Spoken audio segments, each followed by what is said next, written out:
All right, good morning, good afternoon, good mother effing night. Like, comment, share, subscribe, follow, all them good old things. Now, this is news right here. This is crazy. Um, this is real crazy. Shout out to young and Jefe.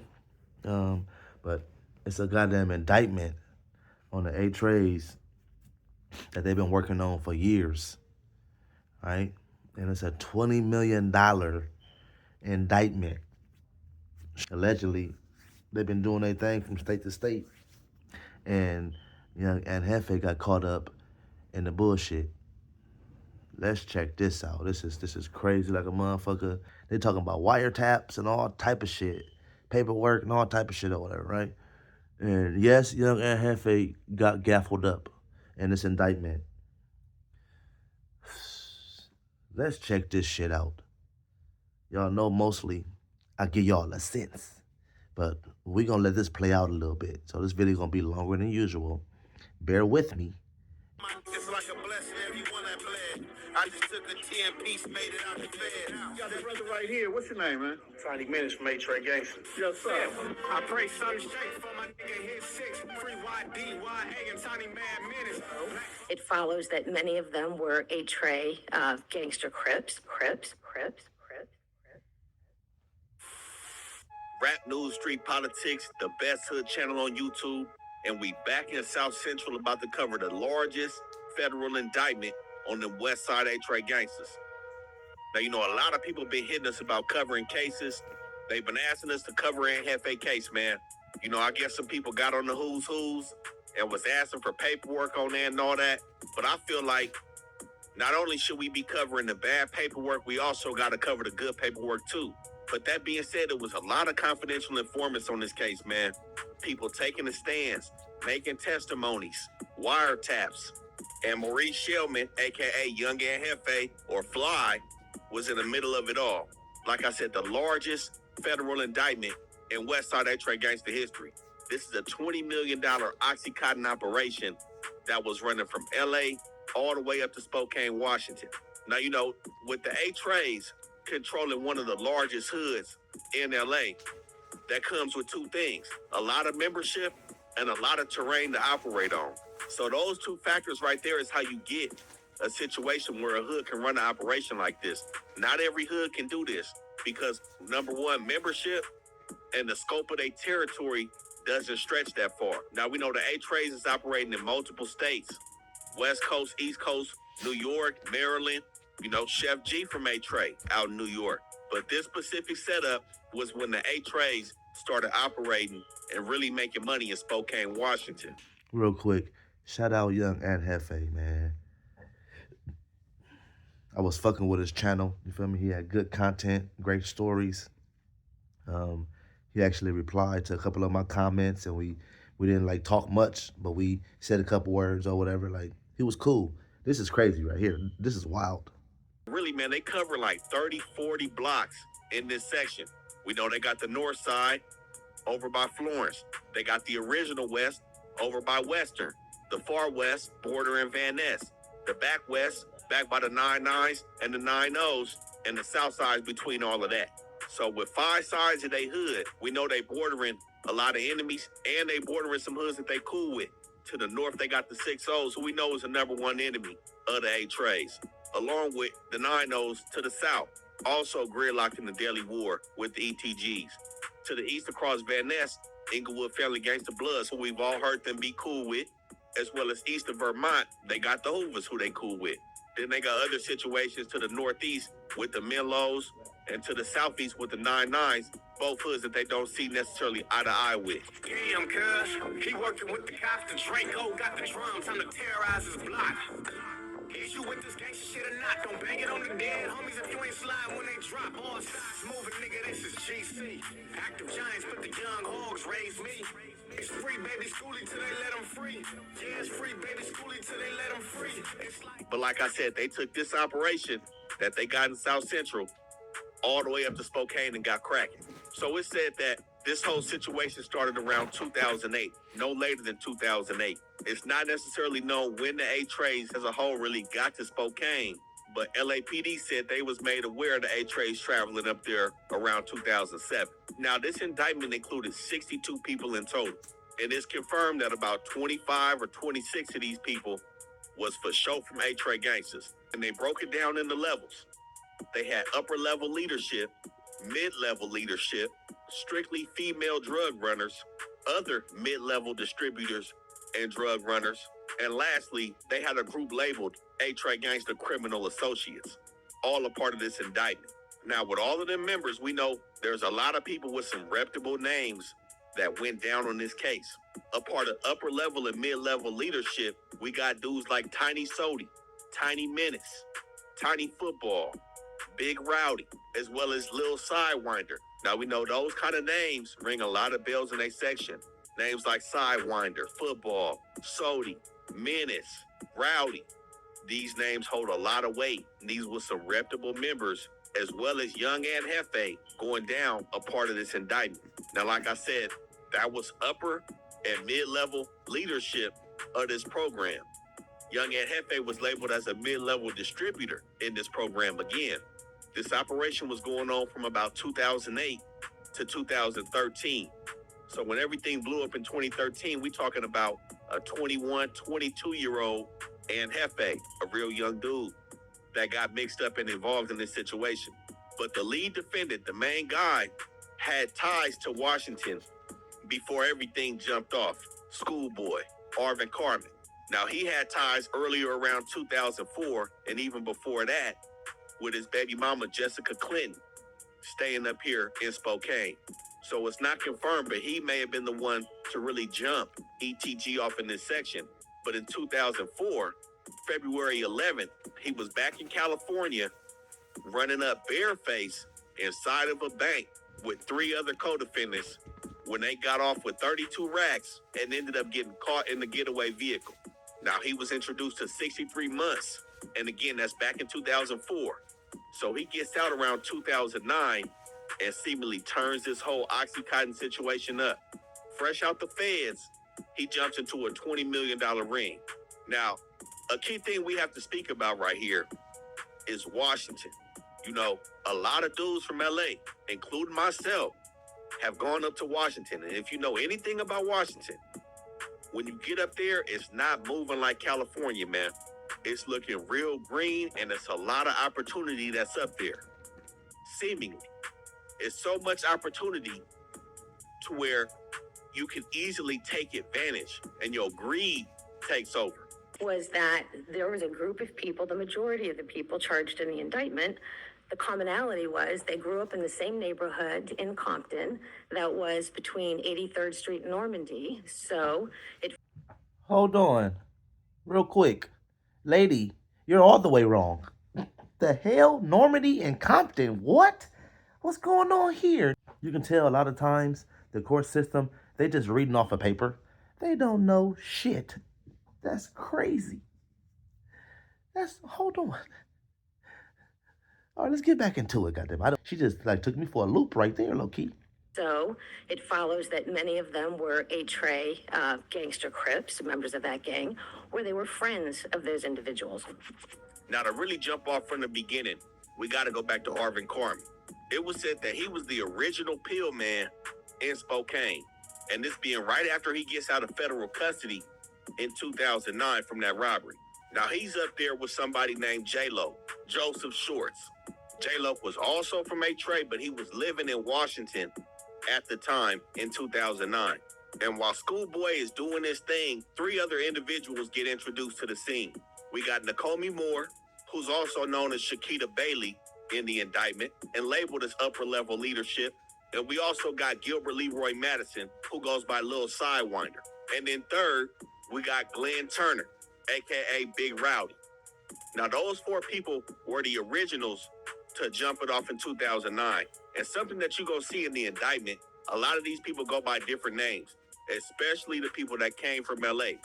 So with Glenn Turner, Big Rowdy, when he went to Spokane, he changed his name to YD, or Young Diamond. Lil Sidewinder went by Big Dog, and Schoolboy went by Schoolie or Zeus. And after they set up shop and start getting everything cracking, a dude named Kevin Darnell Miles aka Nino, who was an A-Tray associate, not necessarily a full-fledged member, is said to have funded Big Rowdy getting up there. So he comes and he starts laying groundwork as well. Now, Kevin Miles played the role of the presentable member. He's college educated. Like I said, he's not full-fledged with the gang banging, so he can move around different circles and open up different doors for these A-Tray members in LA and in Spokane. And it was said once they all got up there, J-Lo, who was usually known for selling crack in Washington, flipped over and started selling pills with Schoolboy. And with the money being right, dudes like Peanut and Mel, both from A-Tray gangsters, also made it to Spokane, Washington in 2009. Now, at this point, like I said, Schoolboy was the pill man in Washington, so he was taxing everybody's motion. The key thing is these people couldn't just come up here and just get some pills from Schoolboy and hit the street. They had to come with their own work. And then when they ran out of that work, they would then buy from Schoolboy and be taxed on top of Schoolboy, because Schoolboy not only had the plug, but he also had the foundation laid. He had the whole network for these people to operate in safely, so to speak. But at some point, like I spoke on with that greed, the greed prevailed and a meeting was held where everybody decided that they didn't want to pay taxes to Schoolboy anymore. The only person that said he really stayed by Schoolboy's side was Lil Sidewinder. So eventually, J-Lo, with already having legs in Washington, he was already staying out there. He rented a big house and had everybody that we just spoke on go to the house and operate and trap out that house, except for Schoolboy. So either you was coming up there to rock with Schoolboy and you pay tax to Schoolboy or whatever you have it, or you rocking with J-Lo, because J-Lo had his own plug. And what we seen in this indictment was Schoolboy had a network of females that he was dealing with. Multiple females, including his baby mama. So pretty much as we see, dudes wanted to separate from Schoolboy. And further down the line, we see Schoolboy implement a bunch of females that he was dealing with to start doing his movements along with Sidewinder. And it said that Sidewinder started doing the legwork for Schoolboy, and dudes like J-Lo didn't really want Sidewinder performing for Schoolboy anymore. They didn't want him to do Schoolboy legwork. They pretty much seemed like they was hating. I ain't gonna lie, man. It seemed like some dirty politicking was going on. So they told Sidewinder he probably shouldn't even be up here rocking no more. And the key thing is Schoolboy wasn't an original A-Tray gangster. It said that he's originally from Hoop. So it could be that situation right there is why things went beyond the tax with Schoolboy. And maybe that's why dudes like J-Lo wanted to cut Schoolboy out the situation. And that is because the first element that the judge instructed the jury on is that Mr. Carman had to commit a continuing series of 3 or more narcotics violations. That is, Mr. Carman had to. Defendant Carman committed 1 or more of the following narcotics transactions, and it lists conspiracy, distribution of a controlled substance, possession with intent to distribute controlled substance, and use of a communication facility in furtherance of drug trafficking crimes. So Nakomi Moore, who was also a high-level member, all these people right here are, of course, high-level organizers or co-conspirators in this case because they was here for the jump-off. But Nakomi Moore is said to have established her crew consisting of Catrell Bully, a.k.a. Slim, or some may know him as D3 or Baby Derange, as well as Grump 6 or Ra-Ra, also from A-Tray Gangsters, as well as a couple other females under her. Now, Catrell Bully, D3, is D3 the Gas Man, another one of their artists coming out the 80s. He was involved in this situation as well, man. Like I said, a lot of dudes from A-Tray was involved in this. He was defendant number 10 out of 62.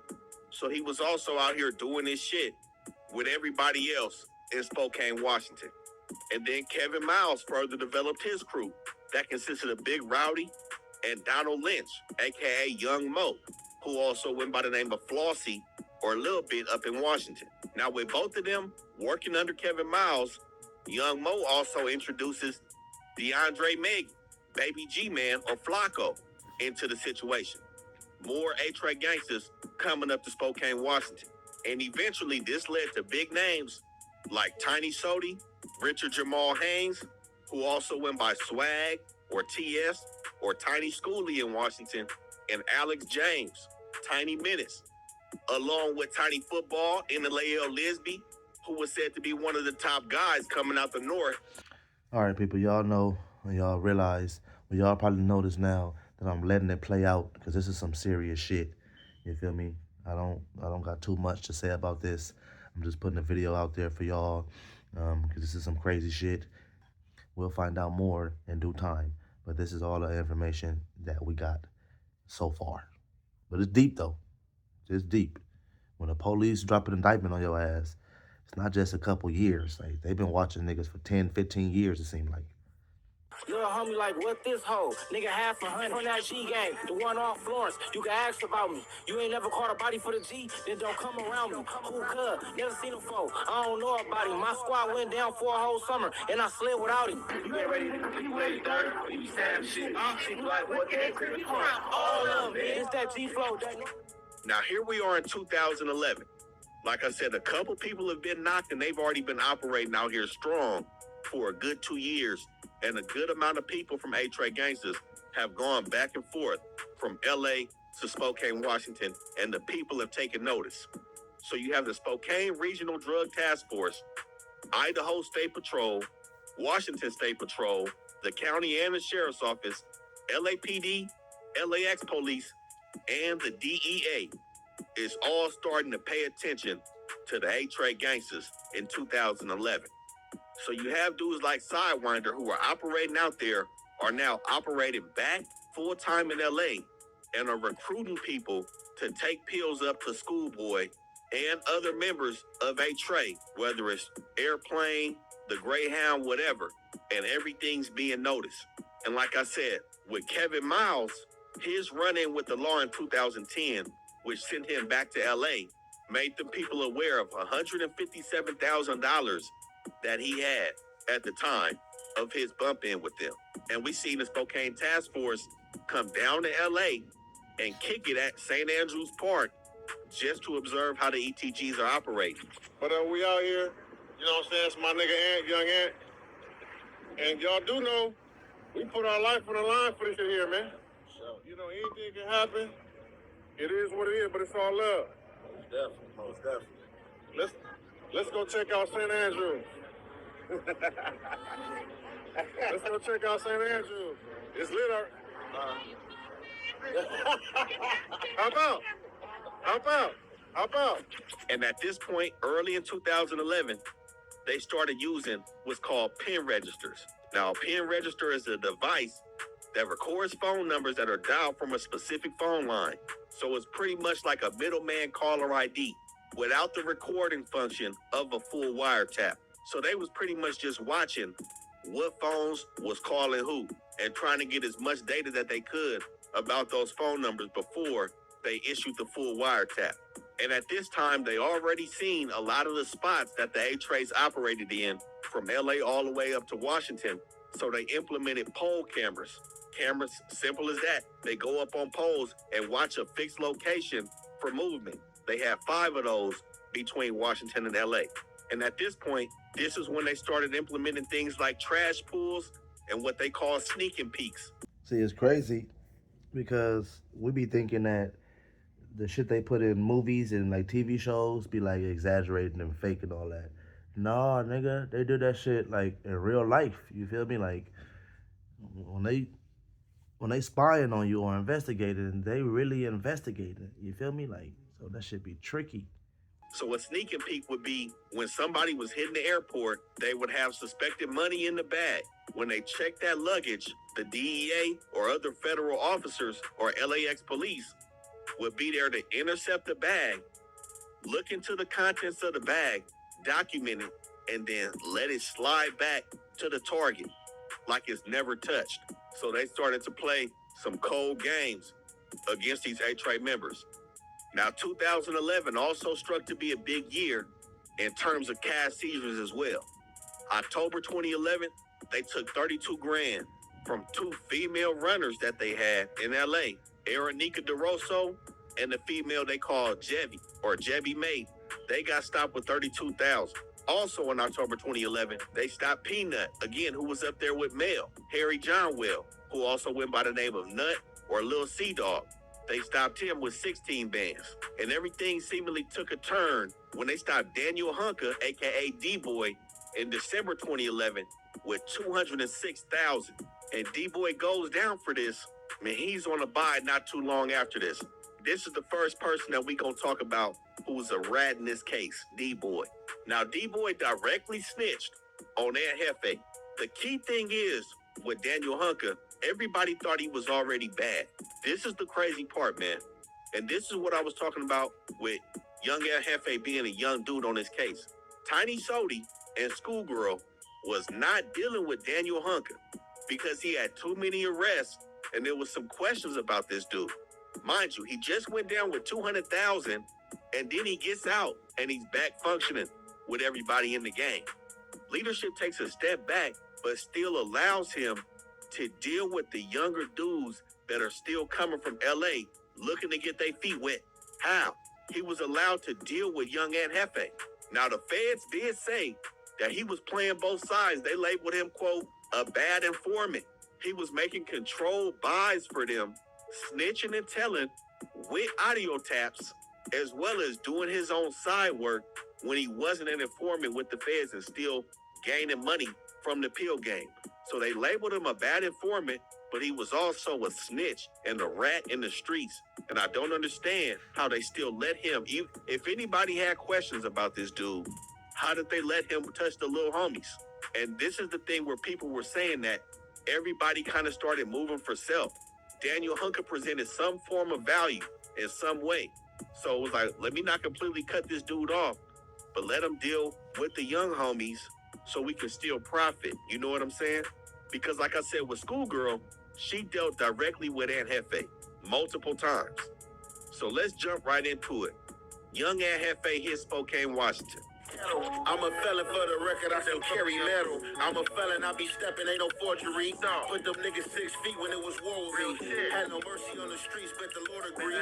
Shit we never speak on, niggas always preach. What's the topic? Get some money, can we buy beats? How you feeling in the farm when you in them fields? When you coming from the ghetto, struggled in them streets. I made a couple 100,000, I seen every lead. Shit you got. Now, Aunt Jefe jumped into the pill game already in LA, and it seemed like he was waiting to get cracking and take his talents up north. But before the wiretap phase, like I said, it was still pen registers. The confidential informant started to play around in 2011 and 2012. And that brings us to July 6th, 2012. Still in LA though. LAPD confidential informant hit up Aunt Jefe to purchase $5,000 of prescription pills at the Everything Gold store. Now, like I said, Schoolgirl was somebody that was instrumental with Aunt Jefe being a part of this movement. Schoolgirl is the direct homegirl to Schoolboy, Arvin Carmen, the lead defendant on the case. That Everything Gold store was on 88th and Normandy. That store stood for ETG. That was Schoolboy's store. He would operate between LA and Washington, running that store, conducting business, and really putting it down, making sure that he was trying to have some legit money in there on the side. But the ETG store is the meetup spot on July 6th with the confidential informant and Aunt Jefe. Now, the informant goes back and tells the LAPD that Maurice Shellman, Aunt Jefe, is working for Schoolboy, and he makes the deal. But shortly after this deal, Schoolboy calls the LAPD confidential informant and advises him that he's cutting Aunt Jefe out, and you only gonna be buying from me now. That sounds like some New Jack City shit. You know what I'm saying? So he said, you only gonna buy from him, or you gonna buy from Lil Sidewinder? He was still rocking with Lil Sidewinder based on the loyalty that Sidewinder has showed when everything has split up 2 years prior in Washington. Now, like I said, this July 2012, 1 month later, August 7th, the Title III is initiated. What is the Title III? The wiretap. So they have enough evidence, they submitted the warrant, and they ended up putting taps on 7 phones that they called target telephones. TT1, TT2, all the way through to TT7. Now, like we spoke on, they labeled Aunt Jefe a mid-level distributor.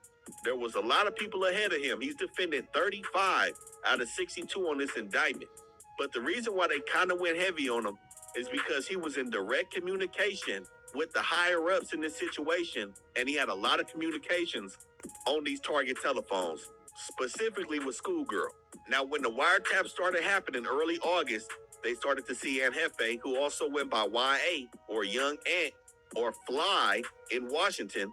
They seen him doing a lot of movements and his name being brought up from people like Tiny Sody, Schoolgirl, and also being referenced by Tiny Football, Schoolboy, and Lil Sidewinder. Top defendants had young Aunt Jefe name in their mouth on these target telephones. Like I said, he was dead in the mix. Now, him and Schoolgirl used to go together to do a lot of deals together throughout Spokane. And we seen it was even one point where she called Aunt Jefe talking about he messing up her business because he not answering the phone. So they had a real good relationship with making things happen up here. But that July sale with the confidential informant with the LAPD would not be the last time Aunt Jefe was on the back end of a controlled buy with a confidential source, which takes us to Samantha Madsen, also known as CS9, Confidential Source 9, who was a prostitute at the time that signed a contract with the feds to start working as a confidential informant in order to work off some of the bunk charges that she had piled up over the years. Just some bullshit. Really no reason. They had none on her. She just didn't want to sit in the county for a couple days, signed up to be a confidential informant. Not only was she working off charges, but they also paid her. She was monetarily compensated for her cooperation in this. She was a drug user and a prostitute, and this wasn't the first time that she participated as a federal informant for the police. So we still in 2012. The lead detectives on this case, who also referred to this case on a grading scale of how good this case was, labeled it an A-. And man, they hit some high barriers in terms of this operation. But November 8th, they laced up Samantha Madsen with the wire and dropped her off to make that telephone call to Aunt Jefe and G Stutters, aka Carlin Romeo Tones, who did a lot of dealings with Aunt Jefe in Washington. Now, like I said, the LAPD was also up in Washington doing surveillance, and it said they was just driving by one time and they just happened to see, like, oh, that's Aunt Jefe and G Stutter. So this is how Washington came privy and really started to know these is real A-Trays that's out here and really doing some work. But nonetheless, they set up Samantha Madsen and she called Aunt Jefe, man, jumped in the back seat and did the deal with Aunt Jefe and had them on audio recording, pointed everybody out who everybody is. And for the most part, they had Aunt Jefe in the bag with this. But there was also another snitch that was implemented, a dude named Nick DeCaro. Now, Nick DeCaro was said to be the pill man before the A-Trays got there. Aunt Jefe used to sell his work to Nick DeCaro and put tax on it, so Nick DeCaro would have to overprice his work, therefore making him void in the situation. Why go to Nick DeCaro and pay this amount when I can go to Aunt Jefe and get it for the low? This is what was going on out here. And this is the drug game. This is how it's played out. But this is also what turned Nick into a snitch and a hater. He made statements to Samantha Madsen and said that he didn't like how flamboyant Aunt Jefe was. He said he was too arrogant. And he even made statements saying that he was contemplating robbing Aunt Jefe, to where Aunt Jefe said people get killed like that. Now, nothing ended up happening to Nick DeCaro, but he's also somebody that's a rat in this case, not a confidential source. But like I said, there was many confidential sources, at least 9 in Washington alone, plus the ones in LAPD. And then a grip of people, and some names that y'all may be surprised about, took the stand and testified against the ones that took the situation to trial. We're going to get to it. Now, on these wiretaps, like I said, this went on from August all the way to December of 2012. A lot of communications were had, especially between Schoolgirl, who also goes by the name of Star in Washington, and Aunt Jefe, where it said they spoke about a vehicle that a dude named Brandon Warner had purchased. Young Aunt Jefe was seen in this vehicle. Guess what? Brandon Warner was also a snitch. He was also playing a role of a confidential informant, and the whole case was really in the bag with all these people cooperating. And there started to be a lot more cash seizures and confirmed airline travel. In March 2012, Big Rowdy was caught with a measly $1,400, but it was noted. Also in March 2012, one of their female runners, Treasure Brown, was stopped with an unknown amount of $1,000 bundles. In June 2012, Mercedes Reeves, who was one of Schoolboy's females that he was smacking, was caught with $28,000. August 2012, Portia Marcus, who also went by Flasha or Sasha, was caught with $73,000 in a sneak peek. Now, this was not seized. This was one of them sneak peeks where they looked in her suitcase, found 73 racks, and let it go. But a situation with Erica Woods after this, in September 2012, they caught Erica Woods boarding a flight, and the DEA, as well as them other detectives, had kind of settled on a number that they was gonna let pass. They was gonna let her take a set amount of money up to Washington. They opened the bag up, they find $107,000, but the whole game changed. She also had pills. They said they couldn't let the pills go, so they ended up confiscating the whole situation, and that paper was supposed to touch Big Rowdy's hands. So at this point, everybody tried to get everything back together to make up for that, and this is when they decided that it was probably best to start catching the dog, the Greyhound, instead of going on these flights. But the police, at this point, in September 2012, everything is already cracking. Everything's full-fledged, blown out of proportion. The next month, October 2012, they catch Tiny Sodi with 7 racks. So altogether, all the seizures that they made in their whole investigation totaled about $930,000. They ended up coming up with almost $1 million in seized cash. So you can just imagine how much wasn't seized. Like I said, it's a $20 million operation. I pray some shake for my nigga hit 6. Free YDYA and Tiny Mad Minutes. All right, people, we're going to end the video right there. You already know I like giving y'all a sense of the shit, but I have to play a lot more for y'all for this one. You feel me? So y'all can get more of a sense. This is real serious. They have informants like a motherfucker, and it's like a lot of shit be going on when we think nothing is going on. So basically, they already had young and Jefe on the case and all type of shit before he even started his YouTube. Y'all know how I do it. I'm gonna keep it going. Like, comment, share, subscribe, all them good old things. And I'm gonna see y'all when I see y'all. Good morning, good afternoon, good mother effing night.